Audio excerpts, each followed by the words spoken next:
Le trophée du Repreneuriat dans la catégorie transformation est décerné cette année à David Lescure de la société GHS. Bonjour. Et félicitations. Merci.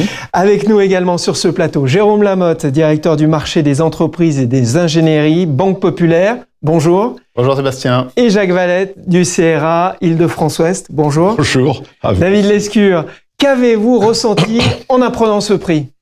J'étais un peu surpris déjà, et puis très rapidement, beaucoup de fierté du chemin parcouru, puisqu'un projet de reprise, c'est quand même assez long. Donc j'ai démarré ça en 2019, on est en 2024 maintenant. Je suis très content de tout ce chemin qui a été parcouru. C'est beaucoup de fierté aussi pour les équipes, parce que le thème, c'est la transformation, et qu'évidemment, je ne transforme pas la société tout seul. Donc c'est beaucoup de boulot des 40 personnes qui m'accompagnent tous les jours chez GHS. Et puis, je suis assez content aussi d'avoir une occasion de visibilité. Moi, je travaille dans la tech. Dans la tech, il y a beaucoup de visibilité pour les startups qui lèvent beaucoup de fonds. Quand on est une PME, c'est rare ce genre d'occasion. Donc je suis très content aussi de pouvoir parler un peu de ce qu'on fait et de comment on le fait. Et on va en parler longuement dans cette émission. Présentez-nous en quelques mots, quelques chiffres, votre société. Ouais. Donc on est éditeur de logiciels. On est basé à Paris. On est 45 personnes maintenant. On est spécialisé dans la gestion sociale et plus spécifiquement la paye, qui est notre spécialité historique. On a un produit qui est particulièrement optimisé pour des secteurs où il y a beaucoup de roulements, beaucoup de contrats courts. Et donc, historiquement, on a développé un fort savoir-faire sur le secteur culturel, le spectacle, la production audiovisuelle, ce genre de choses. Et petit à petit, on s'est étendu en termes de gamme de produits autour de la paye et puis en termes de secteur pour aller sur d'autres secteurs où il y a un petit peu de contrats courts, notamment hôtels, cafés, restaurants, des instituts de sondage, ce genre de choses qu'on sert soit en direct, donc des gens qui font la paie avec notre logiciel, soit en passant par les experts comptables qui achètent notre logiciel pour leurs clients. Et il y a ce chiffre impressionnant, hein, 4900 clients fidèles. Oui, très fidèles. Il y en a qui sont là depuis plus de 30 ans maintenant, puisque la société a 40 ans. Et en fait, à travers les experts comptables et les prestataires de paie qui sont clients, il y a entre 15 et 20 000 structures qui dépendent de nous pour leur paye, de toute taille. Jérôme, qu'est-ce qui a séduit le jury ? Alors, plusieurs choses. Bon, déjà, et je pense qu'on va y revenir, un modèle de reprise pas très courant, le Search Fund. Ouais. Et on va y revenir parce que c'est quand même très intéressant. Et autre chose, c'est qu'effectivement, c'est une reprise d'une activité traditionnelle, historique, très concurrencée, qui fait face depuis des années à la transition digitale numérique forte. Donc, il y a une concurrence. Et donc, vous ajoutez à cela, quand vous reprenez une entreprise, en général, et on va y venir après, on s'endette. Sauf que l'endettement d'une reprise d'entreprise, elle n'apporte pas directement et même indirectement au développement de l'entreprise. Donc, quand vous reprenez une activité traditionnelle que vous devez transformer, donc investir, et que vous avez déjà de la dette qui obère finalement votre capacité d'investissement, c'est un vrai challenge. C'est même très ambitieux, moi, je trouve. Donc, forcément, ça séduit. Et quand, en plus, vous avez la réussite au bout, et on va y venir, et on va y venir de manière chiffrée, forcément, vous avez au bout un jury séduit, et parce que la transformation est au rendez-vous. Jacques, qu'est-ce que vous avez pensé de ce dossier ? Écoutez, d'abord, c'était un peu la pertinence de la reprise par rapport au projet, parce que quand on s'est rencontrés, effectivement, vu son parcours, il souhaitait reprendre une société dans la tech. Dans les services, c'était assez large. Il y avait les assurances, la santé, un peu mal de choses. Puis là, effectivement, il est tombé sur cette affaire qui correspondait assez bien à ce qu'il voulait faire. C'est vrai que c'est un produit un peu particulier, parce qu'on se dit la paye, c'est quand même un produit, je dirais, assez basique, simple. Il n'y a pas des croissances sur ce marché-là exceptionnelles. Et puis, visiblement, il y a eu une reprise avec une croissance à la fois forte, parce qu'il y a eu des développements sans doute de produits nouveaux. Et puis, très bien maîtrisé, parce qu'il fallait pouvoir faire les deux, parce qu'il fallait réinvestir en même temps. Donc, c'est un vrai succès. Puis, alors, évidemment, le financement est assez exceptionnel, on en reparlera. Et parce que quand il est venu me voir, c'est vrai qu'il voulait reprendre une société dans la tech, mais sa mise de fonds était pas très très élevée, et je m'étais dit effectivement, c'est quand même un secteur où les sociétés sont très chères. Et là, il a réussi à faire un multiple quasiment de 100 entre sa mise de fonds et la valeur de l'entreprise. Donc c'est étonnant. Et puis derrière, les chiffres sont là, donc ça nous a beaucoup séduit.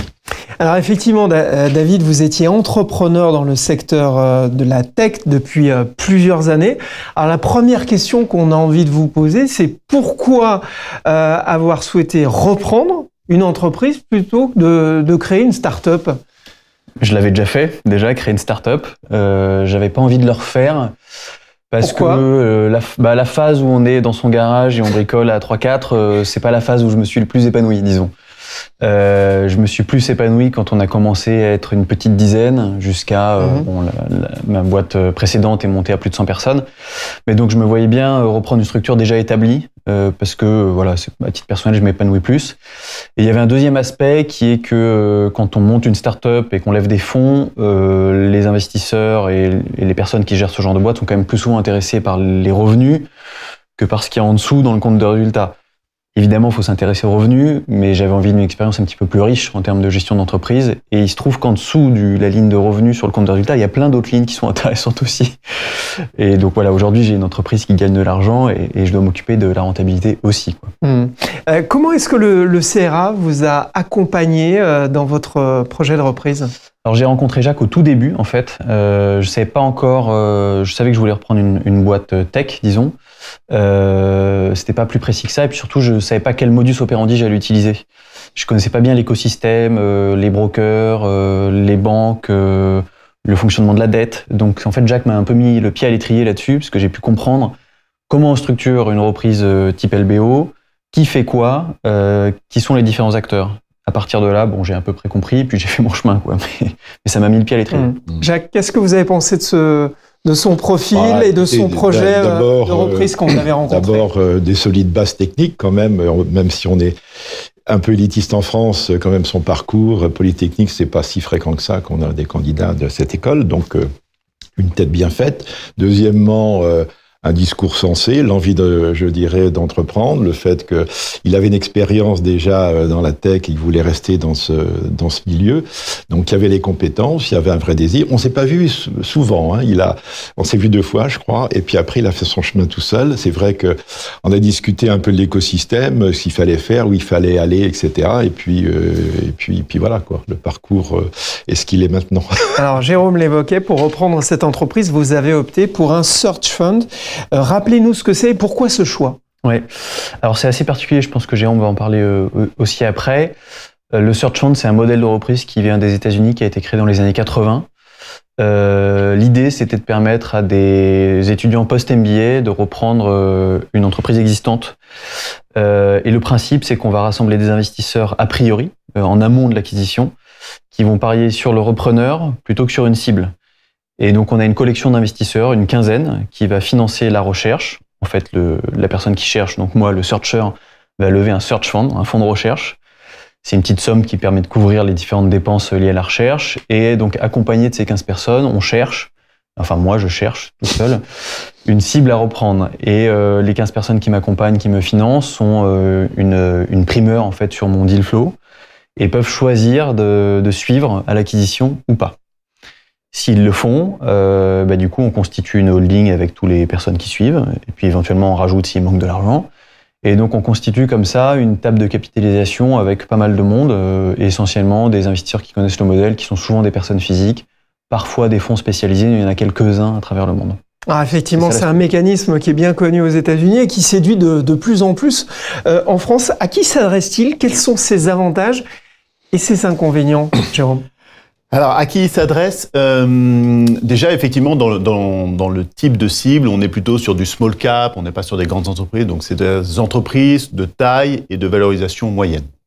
Après, il l'a dit, et c'est le modèle américain, et peut-être que nous, on aura une French touch pour ajouter de l'anglicisme au sujet, c'est un profil d'entrepreneur, déjà, effectivement, avec un background d'études assez élevé, il a dit qu'il sort de NBA, etc. Peut-être que nous, moi, c'est une tête bien faite, Jacques l'a dit, et de toute façon, tous les entrepreneurs ont une tête bien faite. Voilà. Ça, c'est le premier point. Deuxième point, c'est un esprit entrepreneurial très, très fort. C'est-à-dire que c'est une envie d'accélérer. Parce que, David l'a dit, c'est quand même la confiance absolue, j'ai envie de dire, du repreneur. C'est-à-dire qu'on ne sait pas quelle cible va être reprise, entre guillemets, en tout cas pas tout de suite. Donc c'est une confiance vraiment forte. Du coup, c'est une relation humaine très forte. Moi, je trouve ça très bien parce qu'il n'y a pas de développement sans relation humaine. Ça, c'est la première chose. Et puis alors, sur les avantages, surtout les avantages côté repreneur, parce que finalement, c'est un moyen d'un repreneur qui n'a pas les moyens, mais qui a envie d'aller loin, qui a envie de développer une entreprise, et potentiellement qui lui donne à minima, sans avoir, entre guillemets, un sou de départ ou très peu, d'être actionnaire à 25% par cette confiance.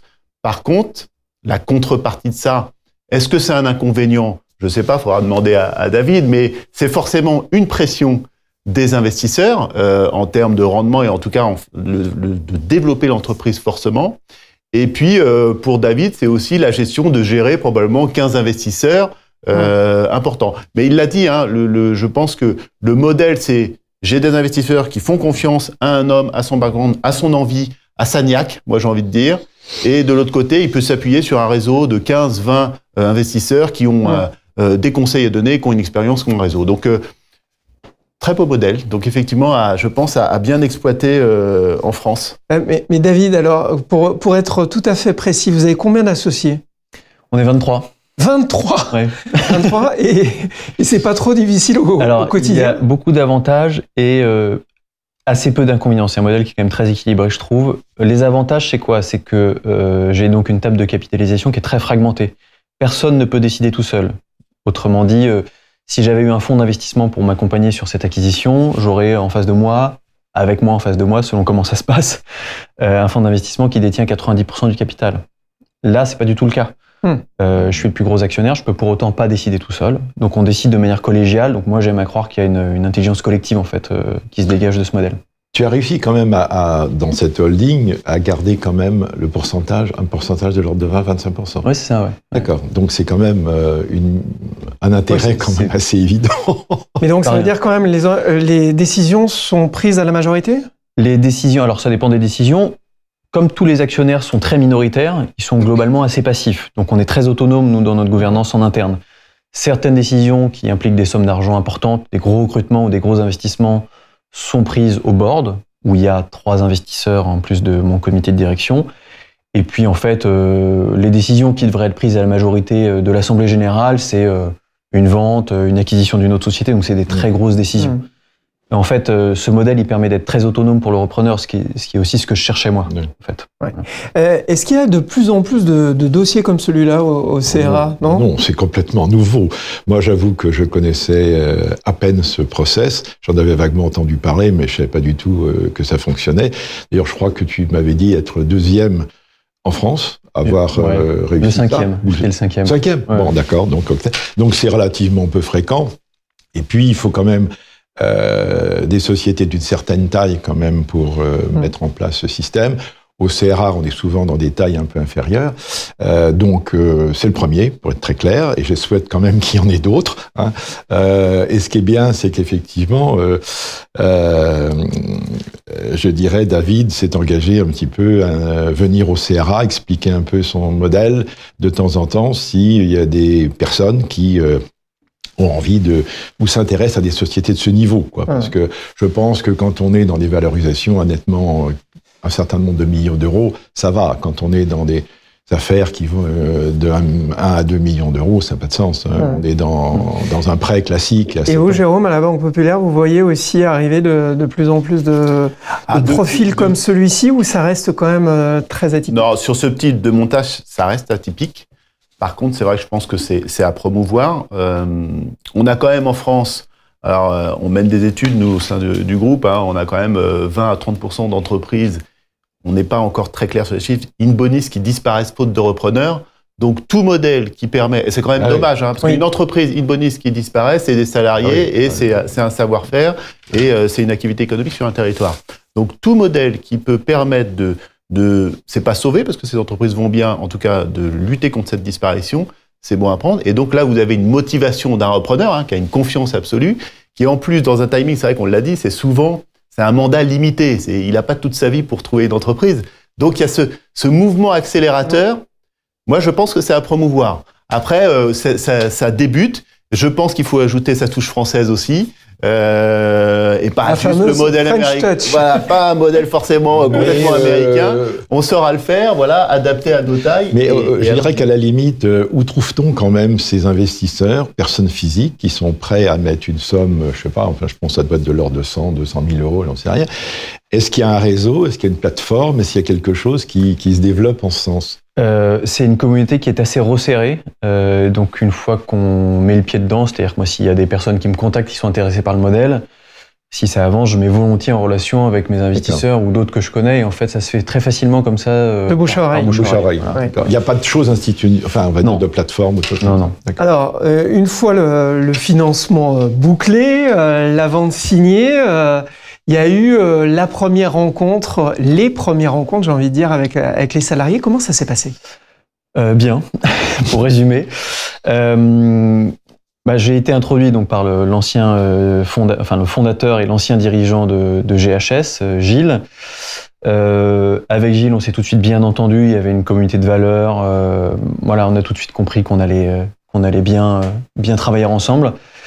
Et donc, il m'a présenté assez naturellement à l'ensemble des salariés, avant même que le deal soit signé, d'ailleurs, même 6 mois avant. Et j'ai pu commencer à bosser un petit peu en amont aussi, ce qui a beaucoup aidé à mon acclimatation et à l'acclimatation des salariés. Et en fait, moi, j'ai rien bouleversé, surtout pas la manière dont bossaient les gens au début. Donc, ça s'est bien passé. C'est aux repreneurs de s'adapter, de comprendre comment les gens bossent, pourquoi ils font les choses de telle et telle manière. Et ensuite, une fois qu'on a assimilé tout ça, peut-être faire des changements, mais au début, il faut jouer profil bas, ce que j'ai fait, et du coup, ça s'est bien passé. Et ensuite, vous avez transformé GHS, puisque vous êtes le lauréat du prix de la transformation. Comment est-ce que vous avez transformé la société ?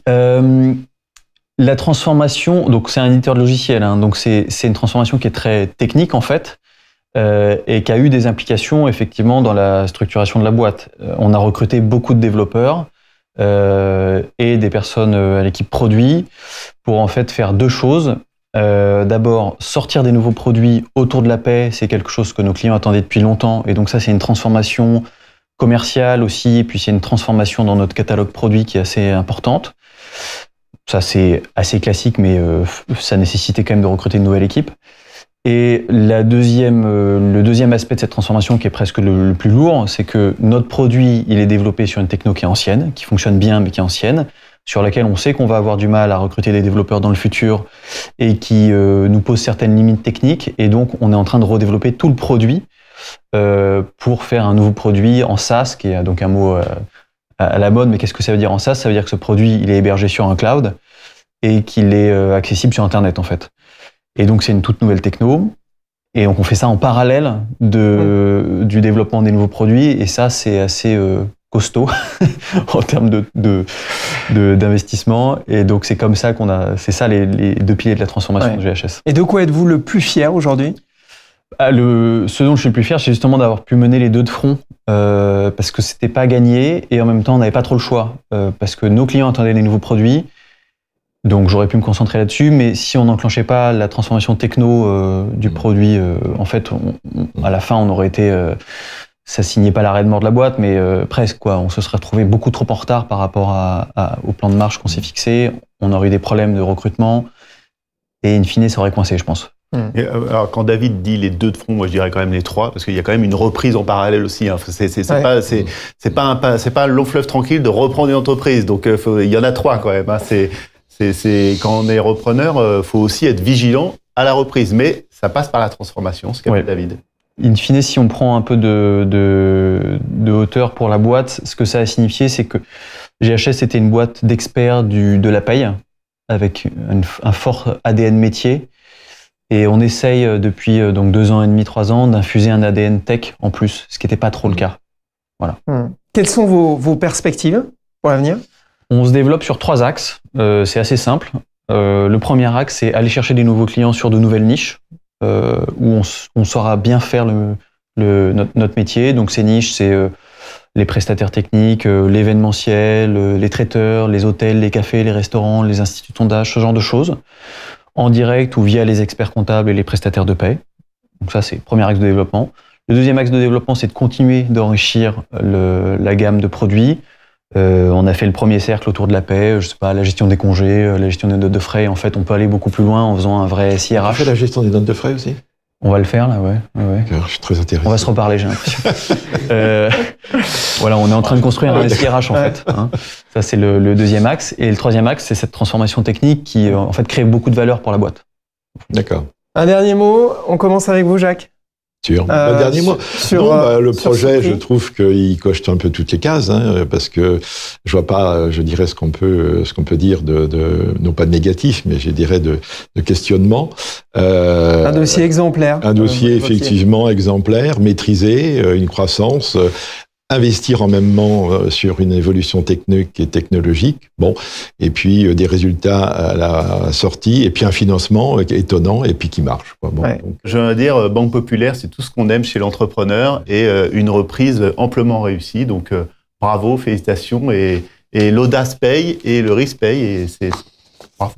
C'est bien. Effectivement. Bravo encore une fois, David Lescure, pour ce trophée du repreneuriat dans la catégorie transformation. Merci aussi à Banque Populaire qui est partenaire du CRA sur ce prix. Merci à vous trois et merci à vous de nous avoir suivis.